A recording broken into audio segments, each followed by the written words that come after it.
Ou então com a palavra ao Gilberto, que vai nos brindar com o tema de sua escolha para o nosso enriquecimento cultural espírita da noite de hoje. Então, minha gente, vamos começar com algumas perguntas. Tem alguém que ficou triste essa semana, um dia? Tem alguém que ficou triste 2 dias seguidos? Tem alguém que ficou triste a semana toda? Tem, né? Bom, então eu pergunto, será que é bom ficar triste? Será que a pessoa ficar triste, cultivar a tristeza, ela faz bem ao coração? Será que ela faz bem ao corpo? Então vamos fazer o seguinte, vamos experimentar. Experimentem ficar triste 1 mês seguido. E vai acontecer o seguinte, a tristeza vai cobrar uma multa. Nós vamos pagar um tributo, uma taxa à tristeza por ficarmos tristes 1 mês em seguida. Normalmente, o que acontece? Nós vamos ter úlceras no início, né? Nós vamos ter gastrites, nós vamos ter problemas de dermatites, tem uns que reagem assim, dermatites, coceiras diversas, além de dores nos órgãos, por aí afora.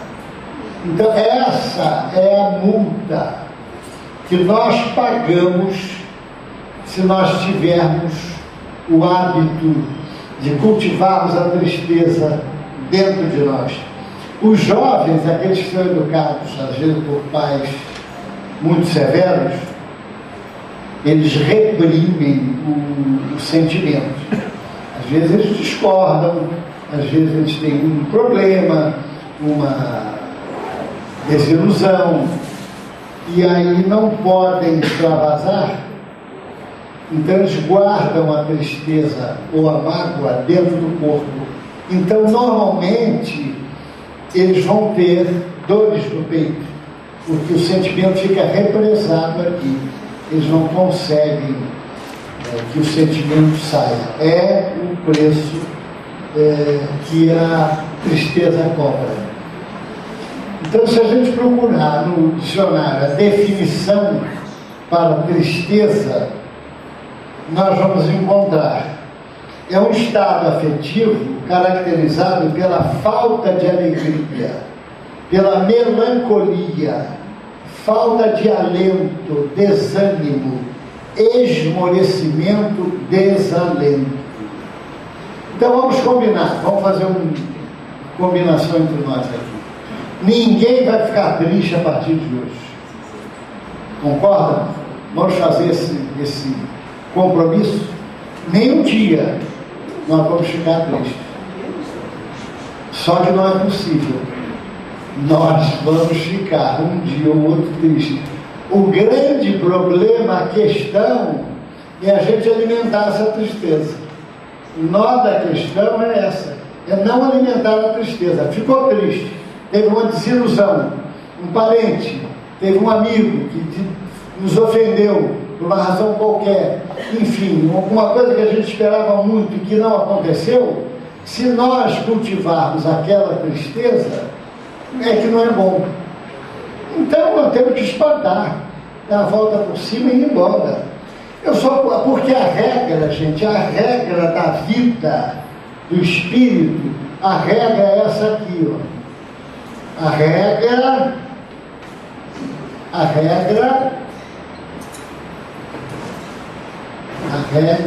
é a alegria. Essa é a regra. É a regra da vida, é a regra de Deus para o espírito. O espírito que quiser ficar leve, desencarnar, subir a planos superiores, ele tem que ser alegre. Ele vai, vai deixar muita vibração pesada por aqui e vai embora, mas leva. Então, gente, a regra é a alegria. Eu conheci uma pessoa que ganhou dinheiro e ficou alegre com a tristeza. Olha só, que contrassenso, que contraste. Ele ganhou dinheiro, foi um compositor, mas olha só, ele estava com uma dor de cotovelo tão grande, porque a dor leva a criação, a dor leva a criação. Então ele estava com uma dor de cotovelo tão grande que ele fez uma música. Só que se eu for cantar aqui, vai todo mundo embora. Então eu vou pedir o auxílio do coral. Olha só a música que ele fez. Vamos ouvir.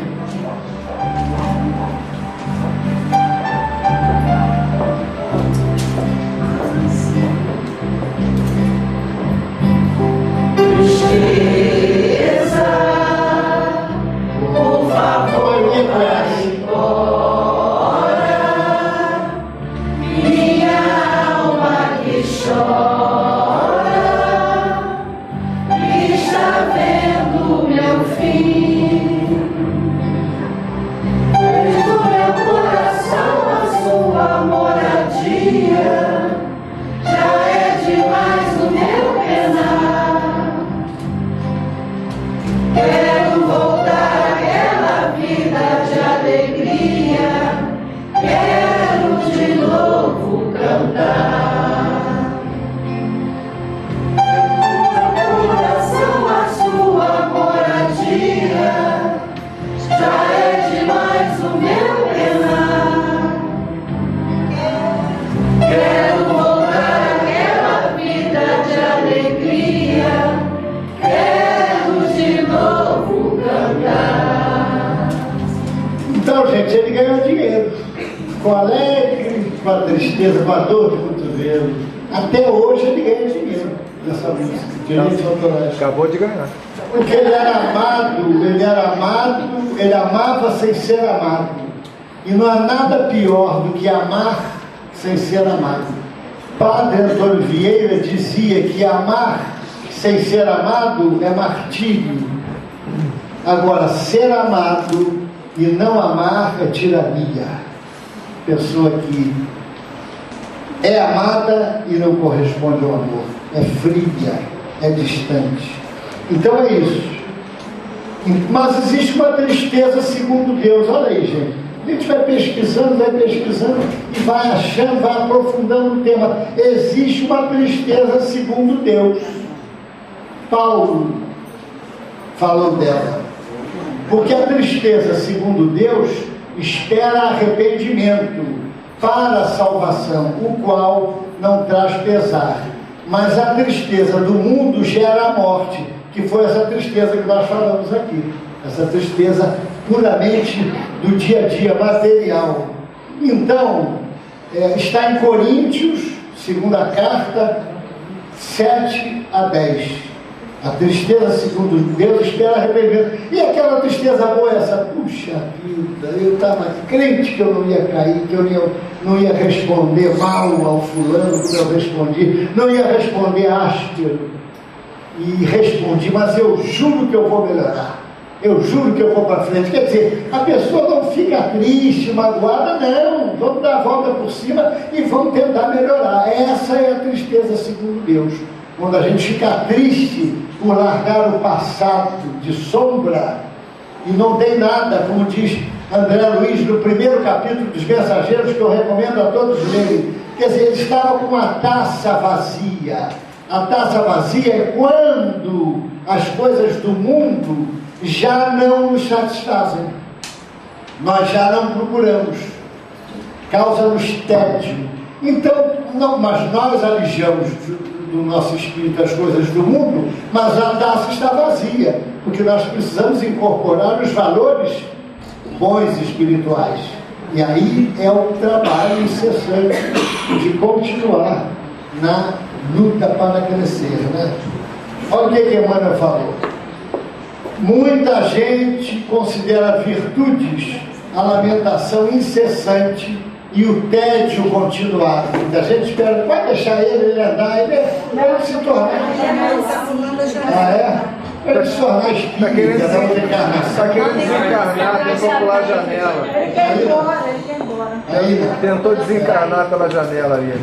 Pois é, vai. O Chico ficou 3 dias procurando um gato que tinha subido, que ele tinha 30. Aí a dona Yolanda disse: meu Deus do céu, o Chico não existe. O povo vem do Brasil inteiro procurar ele e ele procurando um gato. Que era o Sibiu. Aí o jornalista subiu no telhado, ele estava lá preso numa telha 3 dias. Aí tirou ele de lá, foi uma alegria geral do Chico, né? Então, olha o que ele disse, Emmanuel. Muita gente considera virtudes a lamentação incessante e o tédio continuado. Encontramos os tristes pela ausência de dinheiro, visando os excessos.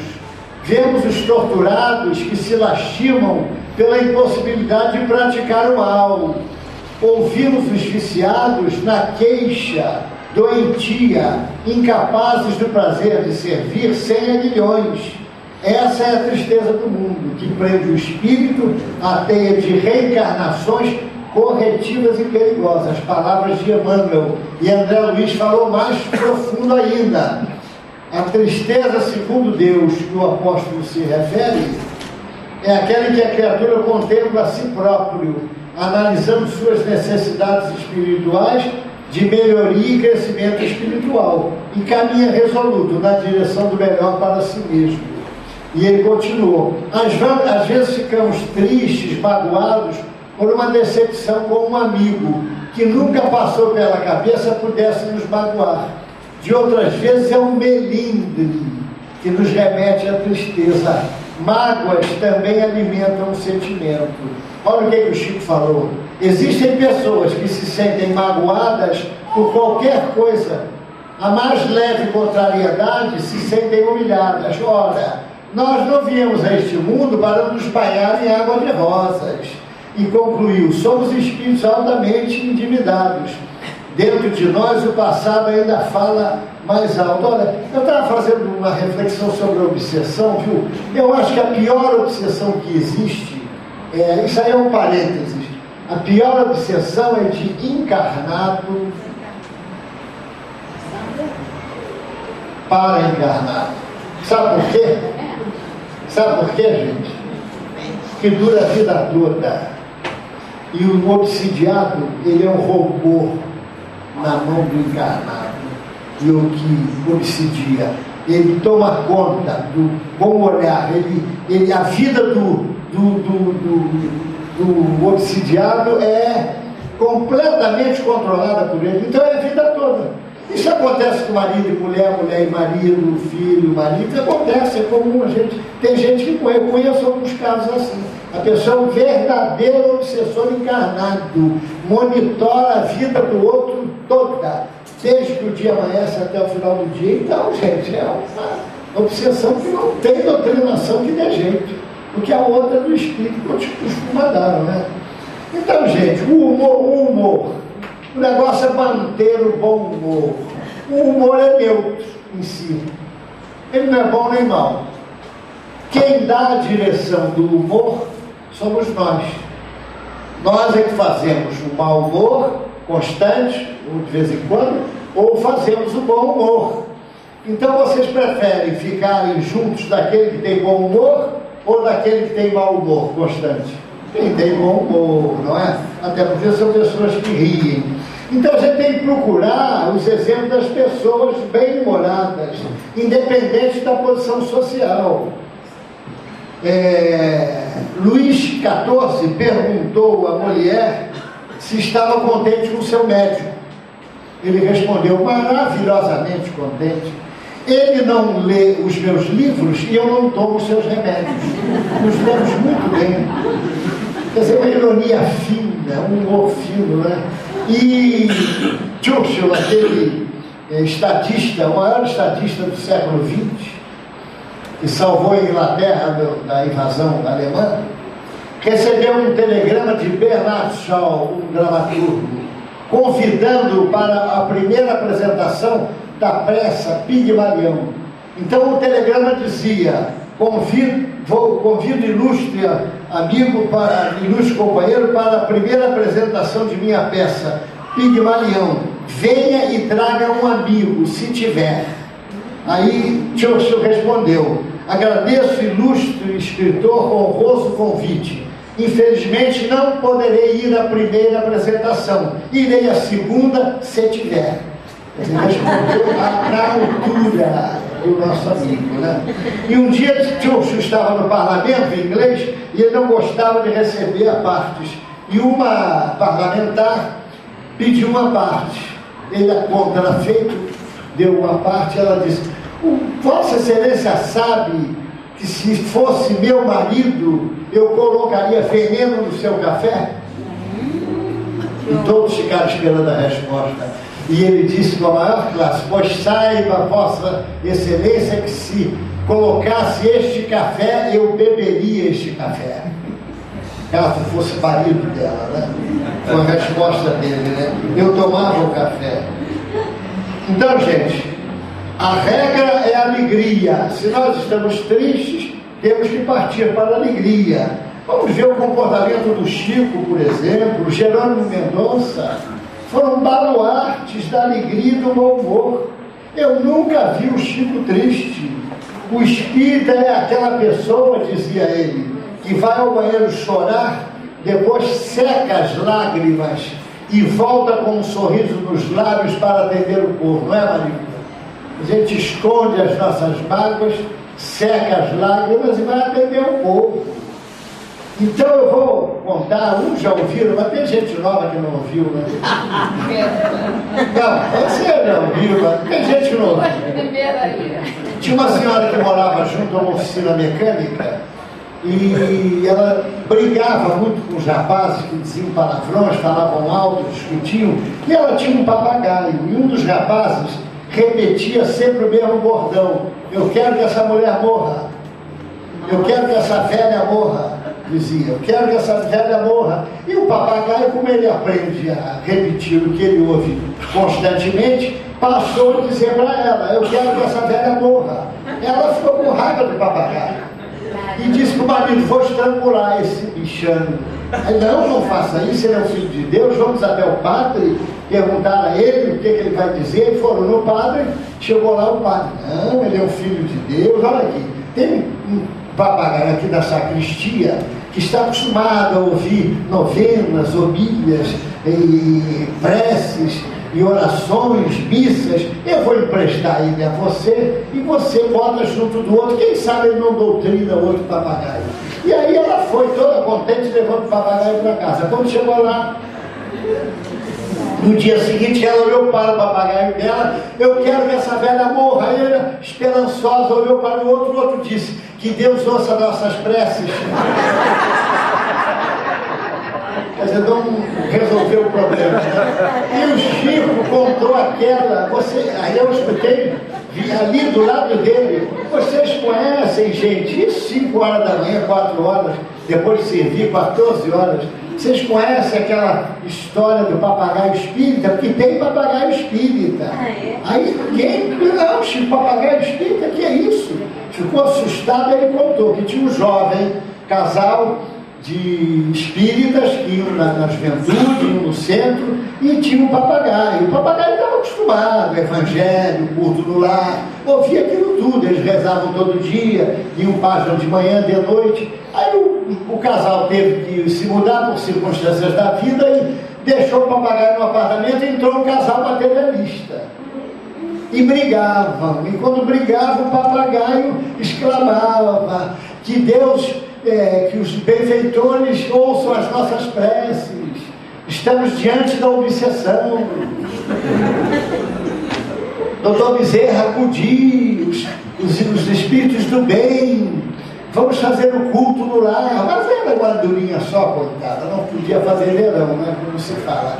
Então um dia a briga aumentou, a moça pegou uma jarra, jogou no marido, o marido se abaixou, o papagaio viu aquela jarra crescendo na direção dele, se abaixou também, porque ele não era bobo nem nada, a jarra espatifou-se na parede, ele olhou e disse: se eu não fosse médium vidente, eu teria desencarnado. Papagaio, mas ele conhecia tudo, né?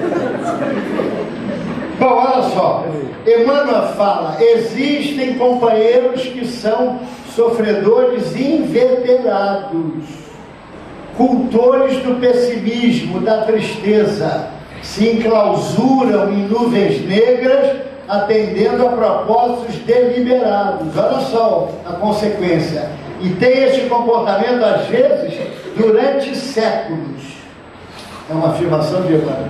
Várias encarnações para perder, depurar aquela situação. E André Luiz, então, complementa no livro Os Mensageiros: quem cultivou a enfermidade com adoração submeteu-se-lhe ao império. Tem pessoas, eu conheci, que vai ao médico, se o médico não receitar uma batelada de remédio, ela diz: esse médico não serve. Se disser que ele não tem nada, que não precisa de remédio, ele sai dali contrafeito. Não, esse médico é fraco, eu doente como eu estou, ele não me deu nem uma pílula, nem um remedinho. Quer dizer, ele vai embora, porque mania de doença compulsiva. Então, é um sofredor inveterado, como fala Emmanuel, não é? O Chico foi um oftalmologista, materialista, e o oftalmologista disse: olha, você tem um olho mole, que amoleceu, e o outro tem 30% só da visão. Aí ele perguntou ao Chico: então, Chico, se você ficar cego, você sabe o que é um cego? O Chico fez silêncio e o homem respondeu: cego é um cadáver que pensa. Aí o Chico disse: bom, se isso ocorrer a mim, eu vou comprar uma sanfona e tocar nas esquinas para alegrar as criaturas tristes que passarem por mim. Aí ele disse: depois de um encorajamento desse, entre aspas, que me foi dado, que mais eu poderia dizer? Não é? Depois os médicos têm, às vezes, é psicologia, né? O Peixotinho, abrindo um parênteses, ele tinha úlcera por causa dos remédios que ele tomava para asma, naquela época, né? Então, o médico falou: Peixotinho, você vai morrer. Eu só não sei de quê, se é da úlcera ou da asma. Porque se eu parar de dar os remédios de asma, você vai ficar curado da úlcera, mas vai morrer de asma. Se eu continuar dando os remédios de asma, provavelmente você vai morrer de úlcera. Aí Sheila apareceu atrás do médico e disse: vamos curá-lo. Aí na mesma hora, Peixotinho encheu o pulmão de ar. Meu Deus do céu, estou curado. Ele foi para casa, foi aquela alegria, curado da asma. Ficou 3 meses sem ter asma, curado. Aí foi lá, com isso, o médico deu remédio para a úlcera e ele ficou curado da úlcera. Quando ficou curado da úlcera, clinicamente, aí o médico disse isso, ele todo alegre foi para casa e Sheila falou: não, o espírito, vamos comemorar a sua cura, vamos fazer um culto no lar. Quando terminaram de fazer o culto, ela disse para o Peixotinho: olha, a partir de amanhã a asma vai voltar, porque o teu negócio é ter essa asma, mas como você ainda precisa ficar no corpo, então nós temos uma colher de chá, uma moratória e curamos a úlcera para você continuar no corpo, mas você vai continuar com a asma. Foi o presente que ele recebeu, né? Na verdade, gente, se você ficar triste constantemente, prepare-se para chorar. É o pagamento, é o tributo que a pessoa triste recebe da vida. Agora, se você rir, mesmo que esteja sofrendo, seu sofrimento será menor. Porque existem pessoas que sofrem muito com uma dor pequena. Como tem pessoas que têm uma dor grande e sofrem pouco. Porque sofrer é um problema chico, meu Deus do céu. Angina. Se for analisar as dores, as lutas que o Chico falou, quando ele lambeu ferida do garoto, isso com 5, 6 anos de idade, quem viu o filme, aí a mãe dele, né, disse: não, você lambendo a ferida que a madrasta mandou, a madrinha mandou lamber, que curandeira lá disse, rezadeira, que quem lambesse a ferida do filho dela ficaria bom da ferida, o rapaz.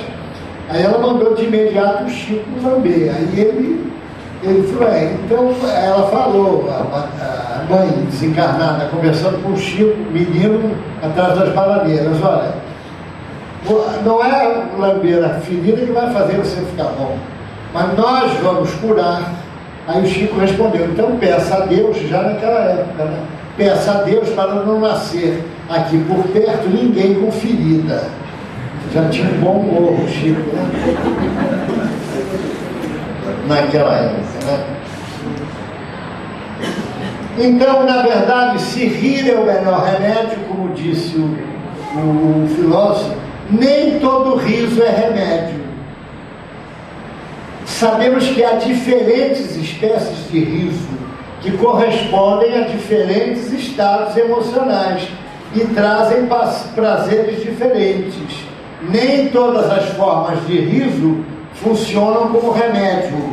O prazer que alguém pode ter com uma gargalhada sarcástica não pode, esse riso não vai fazer bem ao próximo, vai fazer mal a ele. Ao contrário do remédio para o corpo e a alma, esta forma de riso envenena ainda mais o próprio indivíduo. Já a boa risada acontece ao contrário, desopila o fígado, relaxa os nervos e os músculos. E tudo isso, minha gente, é de graça.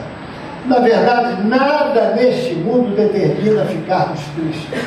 Se nós analisarmos bem, nós é que produzimos a tristeza, porque a tristeza é a consequência da nossa, eu vou dizer aqui, mas antes vou ler o que um repórter perguntou ao Chico.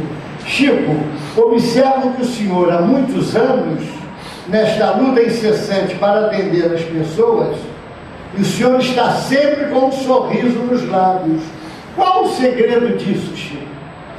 A resposta veio na hora. Aceitação, meu filho. Então é isso, gente.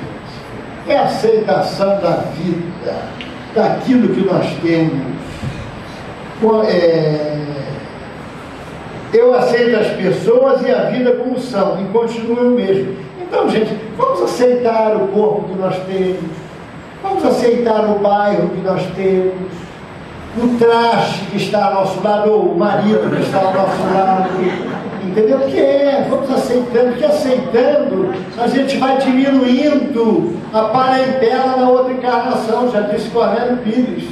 Quem na vida, na terra, suporta atritos e ódios mordentes, renascerá numa vida com muito poucos parentes, disse Cornélio Pires. Então, uma senhora espírita foi ao dirigente espírita de Minas e começou a reclamar do marido, reclamar. Quando ela parou, ele perguntou, escuta, você quer ficar livre dele? Os olhos dela brilharam, esperando um milagre, uma fórmula, né, mágica. Eu quero, o que eu tenho que fazer? Trata bem ele nessa encarnação, para ficar livre na outra. Então a minha mulher, quando começa a me tratar muito bem, eu deixo com o filho.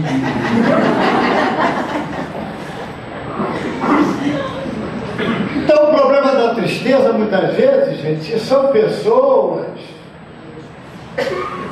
desiludidas porque esperam tudo da vida. Quando o esquema é o contrário, gente. O esquema de bem viver é o contrário. É saber o que a vida espera de nós. Não é diferente? Espera de nós.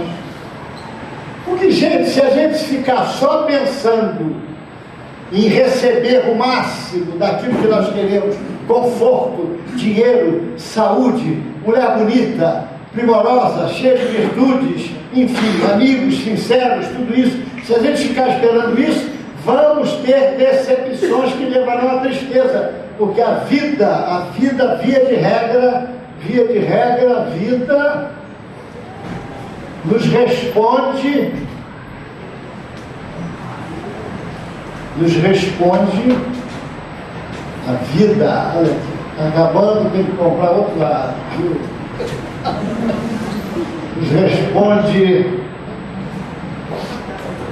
muito mais com o não do que com o sim. Podem ver. Quem só esperar o fim da vida vai viver de mau humor, vai viver emburrado. Porque a vida de regra é o contrário. A vida nos responde com um não, de acordo com os nossos projetos de vida. Queria que meu filho fosse engenheiro, aí o filho vai ser cantor de rock. Queria que minha filha fosse pianista clássica. Ele entra em casa, ela está escutando a Eguinha Pocotó. Um amigo meu tinha um terreno grande, o sonho dele era botar os 3 filhos dentro de casa, casados. Fez 3 suítes enormes. Nenhum deles ficou em casa. O homem da família, quando ficou noivo, a noiva disse assim: quem casa quer casa. E foi morar num conjugado apertado em Copacabana, quando podia desfrutar daqueles 1000 metros de terreno, porque o conjugado era tão apertado que o cachorro que eles tinham abanava o rabo na vertical. Eu morei num apartamento assim, o cachorro abanava assim. Batia na parede. Pra cima e pra baixo. Então, gente, o negócio é esse. Porque a gente vive esperando que o próximo nos ame. Se ele me amar, eu amo. Mas ele tem que primeiro me amar. Esperamos que o próximo venha nos pedir perdão. Se ele pedir perdão, eu dou. Mas enquanto ele não pedir, eu não dou. Quer dizer, a pessoa não estende a mão, gente. É toda a transformação que faz quando a gente toma a iniciativa, quebra o ciclo do ódio. O ódio tem um ciclo. Aquele que primeiro quebra com o amor, ele quebra o ciclo, desmancha o ciclo do ódio. Tinha uma senhora em Uberaba, médium, que era da classe alta, tinha dinheiro. Se tudo que ela botava a mão, ela sentia eletricidade. Foi no Eurípides, o Eurípides disse: é médium, tem que desenvolver a mediunidade. O marido dela gostava dela, tinha dinheiro, ela passou a frequentar o centro, e aquelas amigas católicas, aquilo tudo, não entenderam aquilo, se afastaram da amizade dela. Ela viu que aquilo passou, viu que começou a curar através do passe, aquilo tudo se tornou espírita. Um dia, no aniversário dela, ela recebeu um presente, um papel fino de uma amiga, uma jarra. Dentro da jarra, estrume. Isto é o que você merece. É, que horror. Sabe o que ela fez? Plantou roseiras com aquele estrume. E um ano depois, um ano e pouco, mandou para a moça que tinha mandado para ela um maço de roseiras, dizendo: essas roseiras nasceram fortificadas, bonitas, produto do material que você mandou para mim. Pronto, gente. Ela perdeu alguma coisa?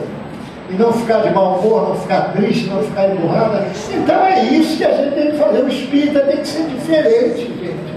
O espírita tem que ser diferente do povo aí. Ele não pode ter rotina, horário, comodismo, nada disso. O Geraldo Guimarães, que Deus o tenha, que falou aqui muitas vezes, muitos anos, morava do lado de um pastor protestante lá em Benfica. Ele e a Ana Guimarães, os 2 oradores. Então um dia ele saiu, parou um carro com uma mulher dirigindo, olha, tudo bem, entrou, e o pastor está no portão. E se cumprimentavam, falavam, o pastor sabia que ele era espírita. Daqui a pouco sai a Ana, entra um homem com um carro, olha, tudo bem, o homem levando. No dia seguinte ele perguntou ao Geraldo: vocês espíritas são esquisitos. Você saiu, uma mulher parou o carro, você entrou e foi embora. Passou uns minutos, a tua mulher saiu com um homem dirigindo o carro e foram embora. E é isso, hein? Não é que nós somos oradores, eles geram para a gente para levar para a palestra. Quer dizer, o povo pode não entender, mas a gente vai fazendo a nossa parte, como aquele rapaz que foi daqui na juventude, foi na casa de um diretor, bem antigo, e viu como o diretor tratava a mulher. Ele foi fazer um estudo, ficou umas 3 horas lá, e olha o diretor, minha querida, quer um cafezinho? Coelho café agora, recente. Minha flor, quer um suco de laranja? Acabei de fazer. O rapaz ficou impressionado, né, Jorge? Depois dos 40, a gente trata, né, nossas mulheres, né, Jorge? Então, não sei porque que me riu, mas não. Então ele ficava, o senhor trata ela sempre assim, sempre. E aí, ó, depois que eu me tornei espírita, passei a tratar ela assim, a minha vida foi uma maravilha. Aí ele chegou em casa e disse, vou fazer igual. Quem não era de rir muito, não? Chegou, quando a mulher abriu a porta, ele, minha querida, meu amor, que saudades. Sapecou-lhe um beijo nas bochechas. Ela começou a chorar. Mas como? Eu faço uma declaração de amor a você e você cai no pranto? O que houve? Olha, meu dia hoje não prestou. Começou de manhã o Júnior, o filho torceu o pé, tive que levar para o médico, demorou, atrasou, vim correndo fazer o almoço, depois tinha uma pilha de roupa assim, para botar na máquina, de lavar, a máquina enguiçou, tive que torcer na mão, e para culminar, para encerrar o meu dia, você entra em casa bêbado. Que não entendia, né? Aquela mudança do rapaz para melhor, né? Então, gente, o negócio é não esperar tudo da vida, é viver com aquilo que a vida nos dá, não é? Então vamos ver como é que a gente faz. Uma regrinha simples, antes de terminar, para ficarmos sempre de bom humor. Primeiro, isso aí é uma regra, e podemos anotar e levar para casa, e treinar no espelho, treinar com o marido, treinar com todo mundo. Primeiro, rir. Bom humor. Regra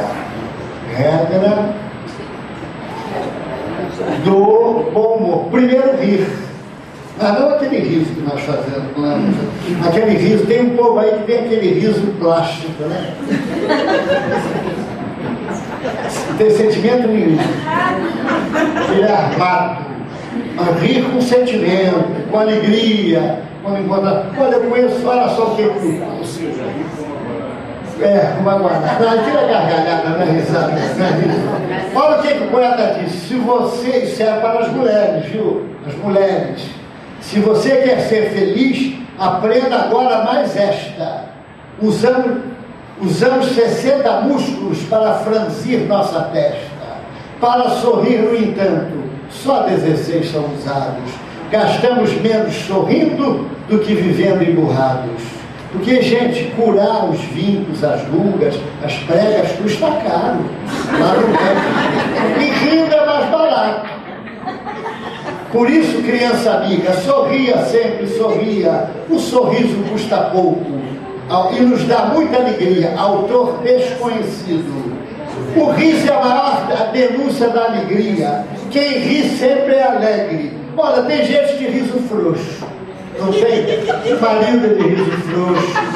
E eu tô, dá uma topada, ria. A minha mulher de riso frouxo. Tem uma agora que fala com ela e também é de riso frouxo. E quando a Marlene está meio para baixo, eu digo, liga para fulana, aí eu ligo, a pretexto, qualquer coisa, eu passo para ela, a conta vai alto, mas telefone. Às vezes fica uma hora rindo as gargalhadas. Eu duvido que saia dali de mau humor, que saia dali de mal com a vida. Uma hora rindo no telefone, cada uma conta uma coisa, aí uma disse, não, gente, esse tal de espiritismo, eu adoro esse espiritismo, mas esse tal de reforma íntima não é comigo. A criatura gosta da parte do recebimento do espiritismo e não da doação, né? E o riso contagia, com uma boa gargalhada contagia. Olha, eu conheci uma senhora trabalhando em casa, Dona Maria. Espírito de luz, andava de pés descalços, morava no morro, quando podia se morar no morro, na Capitão Menezes. Tinha 3 filhos. Uma ficou louca, a outra morreu botando vermes pela boca, e o terceiro era alcoólatra, morreu do coração. Todas, nunca reclamou. E ela foi, de noite sentava, olhava para as estrelas, rezava, e no dia seguinte tinha forças para trabalhar. Veio aqui na reunião mediúnica e antes perguntou, professor Eurípides, ele é que mandou que ela viesse. O que eu devo dizer para eles? Conte a sua história de vida. E ela contou. Tem uma moça que passa a roupa lá em casa, ela já olha para a gente rindo. Ela está sempre rindo. Nunca vi sem rir. Quando ela entra, já entra rindo. Então eu levei uma bolsa de Natal para ela e falei, olha, fulana, veio alguém aqui e disse que era tua filha e levou a bolsa. Ela me disse, não, seu Gilberto, não tem. Ele começou a rir. Mas eu acho que era riso de nervoso. Não, eu não mandei ninguém, não, seu Gilberto. Não, mas veio aqui, disse que era tua filha. E quanto mais eu falava, mais ela ria. Então vamos rir sempre. É claro que a gente não vai rir. Não está rindo por quê, fulano? Não, roubaram meu carro, não estava no seguro. Um trocador, isso foi verdade, ele foi no Jô Soares. Ele cantava, todo o seu trabalho ele cantava. Ó, e quem que está engessado, fulano? Vamos rir, ó, vamos cantar que o moço aqui está triste. E o povo batia a palma e ele cantava. Um dia ele entrou no ônibus, tinha um amigo trocador, e aí entraram 2 bandidos. Ele estava conversando com um trocador. E um enfiou o revólver, o cano do revólver na boca do trocador e começou a pedir o dinheiro. E o trocador, como é que ele podia falar com aquele cano na boca? Aí ele falou, tira esse cano da boca do homem para ele poder falar, gente. Como é que pode? Aí todo mundo riu. Aí o ladrão falou para o outro, vamos embora que aqui a gente não vai conseguir nada. Quer dizer, uma risada salvou o assalto, porque ele era um homem assim, que ria muito. Segundo, tem país na Europa, olha gente, quem tem tendência a uma tristeza, a ficar macambúzio, ficar triste, coisa, vai ver uma comédia. Vê o Gordo e o Magro, né, Jorge? Os 3 patetas, eu rio. Quer ver o Tom e Jerry? Eu rio. Eu gosto de ver. Tom e Jerry, o Tom é o gato, né? Coitado do gato, não ganha nunca. Mas a gente vê os 3 patetas, quer dizer, Pompeia, aquela coisa antiga, do tempo do Jorge, aquilo tudo mais. Mas a gente ri, ainda passa esses filmes, vai no cinema, vê uma comédia boa. Não é? Vem na televisão, tem programas que são engraçados, que a gente ri, a pessoa sai, ou então faz um exercício.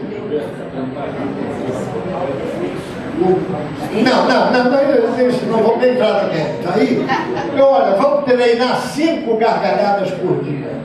Duvido que as pessoas não mudem de comportamento. Uma depois do café, é gargalhar mesmo. Uma depois do almoço, aí vai dormir um soninho bom, de tarde. Uma depois do lanche e uma depois, antes de dormir. Gente, vai dormir relaxado, os nervos frouxos, os músculos relaxados, a pessoa vai dormir bem. Segundo exemplo, olha aqui, para a gente chegar àquilo aqui, cultive a simplicidade. Simplicidade não é muito fácil cultivar, não. Tem gente que enquanto não comprar o carro 0, não descansa. É um tormento na vida dele. Ele faz empréstimo, fica todo endividado. Mas aí, como disse o doutor Antonino, era dotado por terra, nota e fazenda, mas tinha um corpo apertado, igual a cana na moenda. Porque é tanta coisa que ele tem que pensar, tanto pensamento, tanto compromisso, que ele perde a simplicidade da vida. E a simplicidade da vida, gente, é um encanto. É um encanto. A alegria de viver está associada à simplicidade. Quem não é uma pessoa simples não tem alegria de viver. Então, gente, e é o terceiro, gostar de trabalhar. Olha só. Gostar de trabalhar. Fazer o que é obrigado a fazer, o que a vida lhe empurrou, com gosto, com prazer. Com prazer. Então, gente, tem gente, principalmente mulheres, que vai para a cozinha, porque a cozinha é uma rotina, né? Todo dia, que tem ódio do bife que ela tem que fazer para o traste que está esperando na sala, tem ódio da vassoura, não gosta da vassoura, tem mais ódio ainda do ferro de passar, enfim, tem ódio de tudo de dentro de casa. Então, gente, não pode ser feliz, pode? Então tem que fazer com gosto, com prazer, qualquer serviço, porque, gente, a vida nos dá um pagamento, a vida material dá um pagamento, que é o objetivo. Mas tem outro pagamento que todo mundo recebe, que trabalha. Recebe, mas é inflexível, é o subjetivo. Sabe quem é que paga esse subjetivo a gente? Sabe quem paga? Quem é que paga? Quem é que paga? Gente, meu Deus do céu, Deus é que paga. Deus é que paga. Porque tudo tem um lado espiritual daquilo que a gente faz.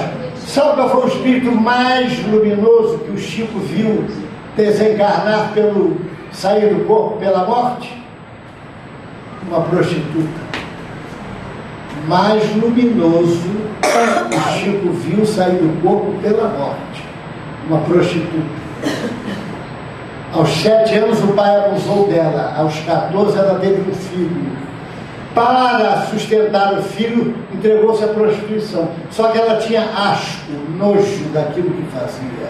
Então, gente, confirma aquela pergunta do Livro dos Espíritos, que vocês procurem, que vão achar que para Deus vale a intenção daquilo que a gente faz.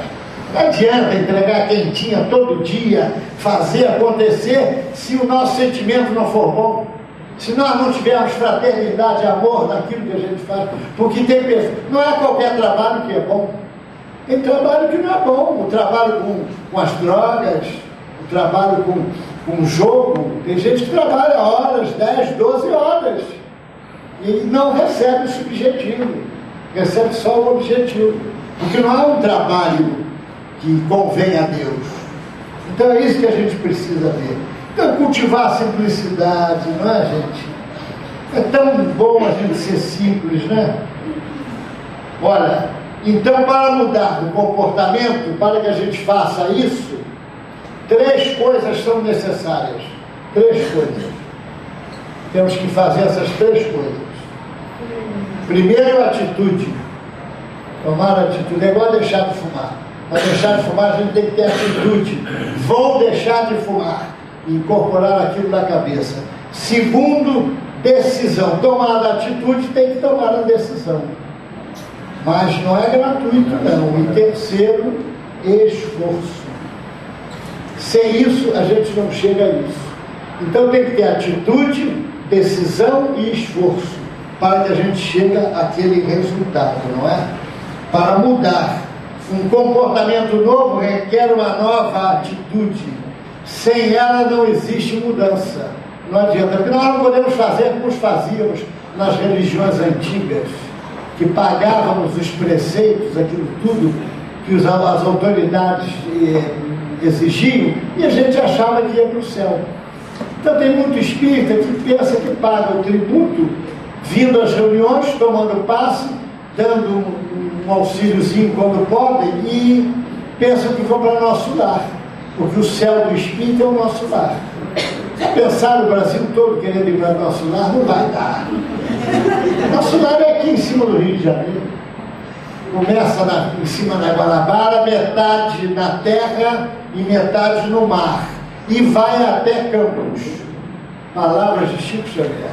Olha que cidade grande, vai daqui a Campos.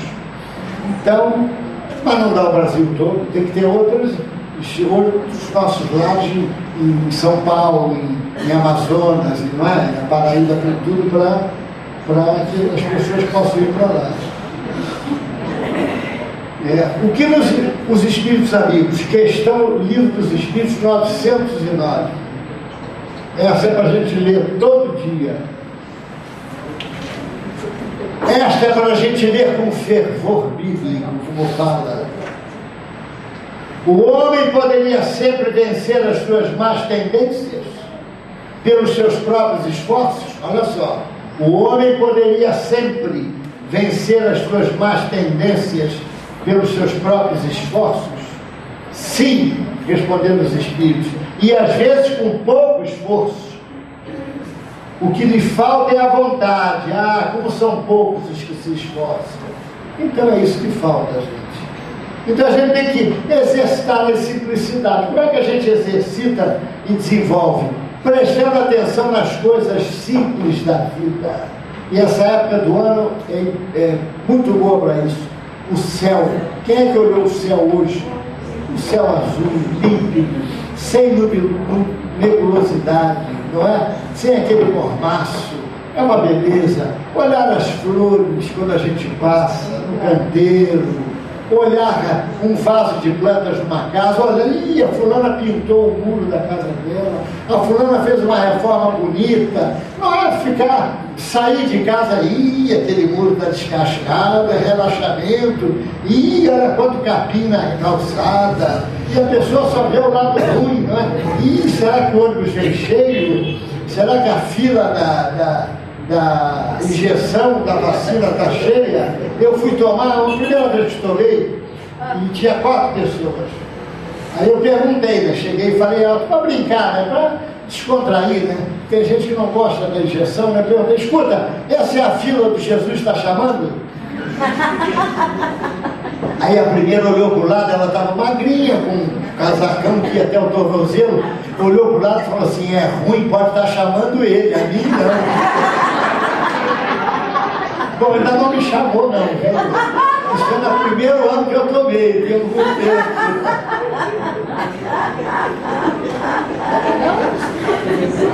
Apreciar a beleza de uma flor.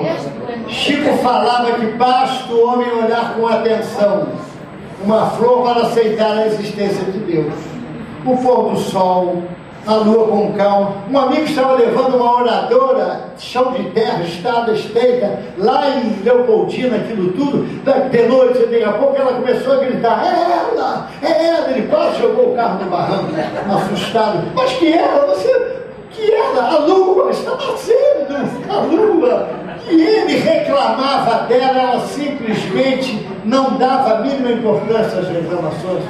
Aquilo, ela era paraplégica, tetraplégica. Elizabeth Montenegro foi a pessoa que eu não vi recitando verso com mais autenticidade. Elizabeth Montenegro esteve aqui falando, né? Então já desencarnou. Falava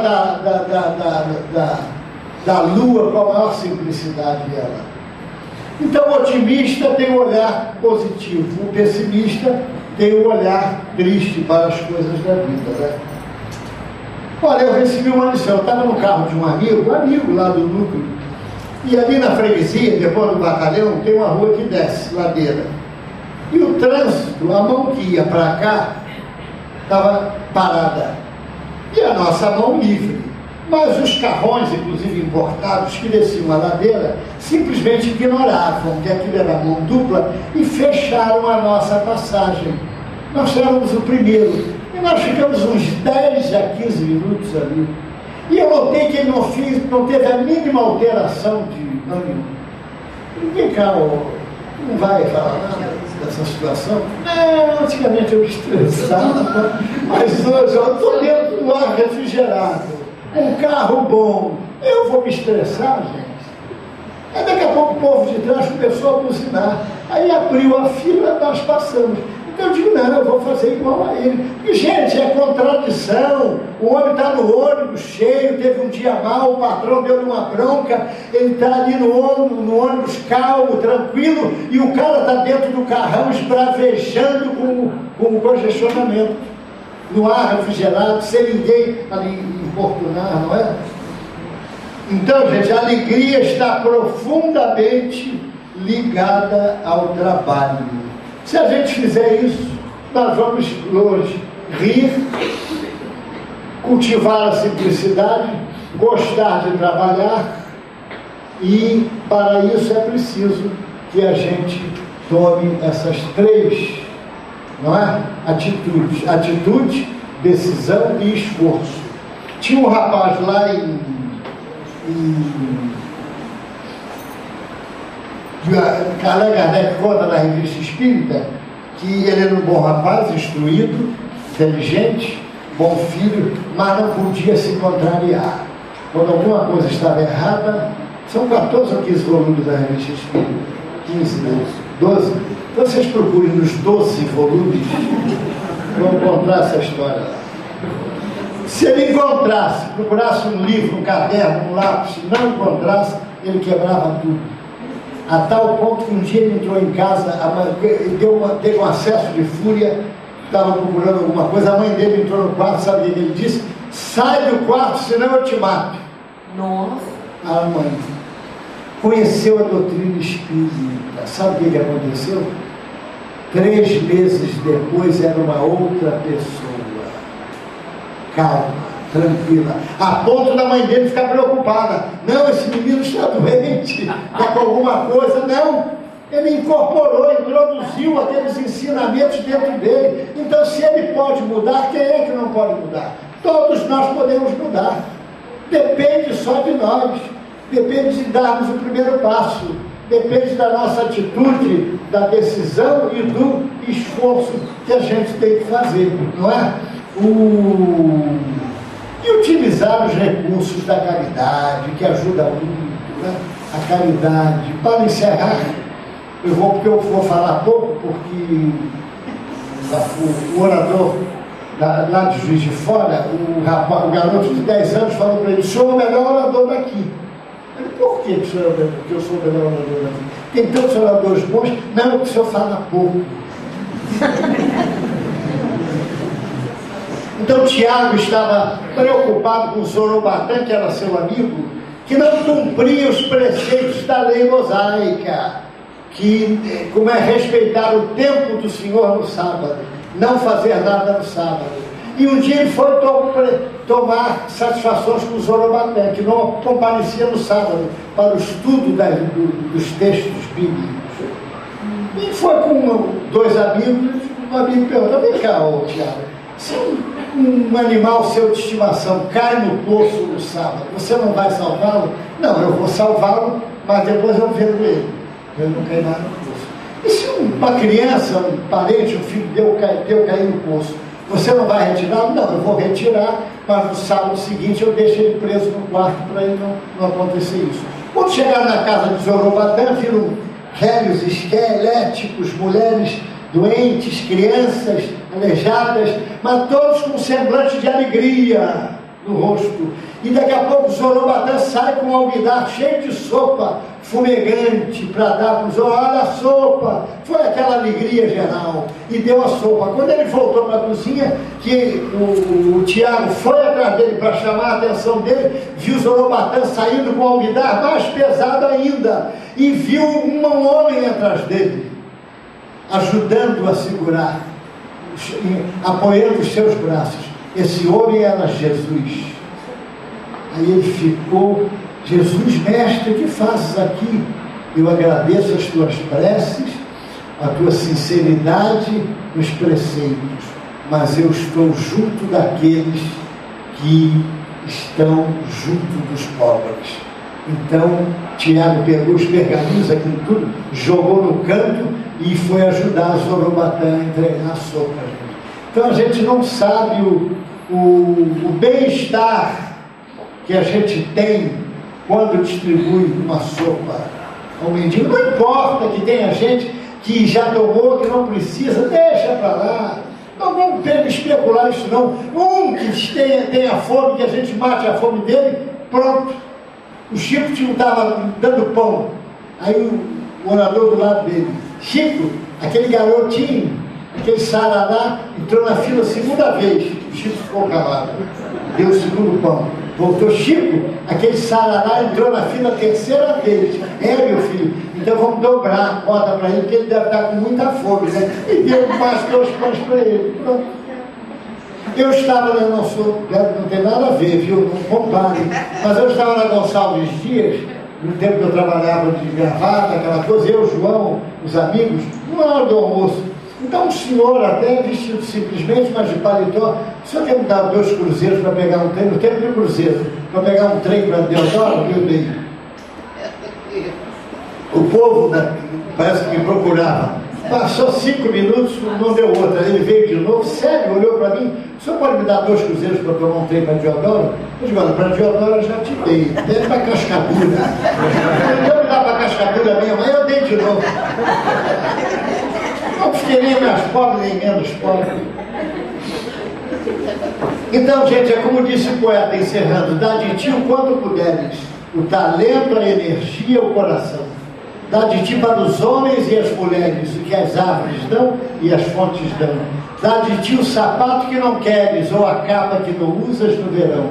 Dá de ti do que fores e tiveres, o talento, a energia, o coração. Darás sem refletir, sem ser notado, de modo que a ninguém diga obrigado, nem te deva dinheiro ou gratidão. E notarás com espanto que fizeste economia de talento, energia e coração. Muita paz. Muito obrigado a todos. Obrigado.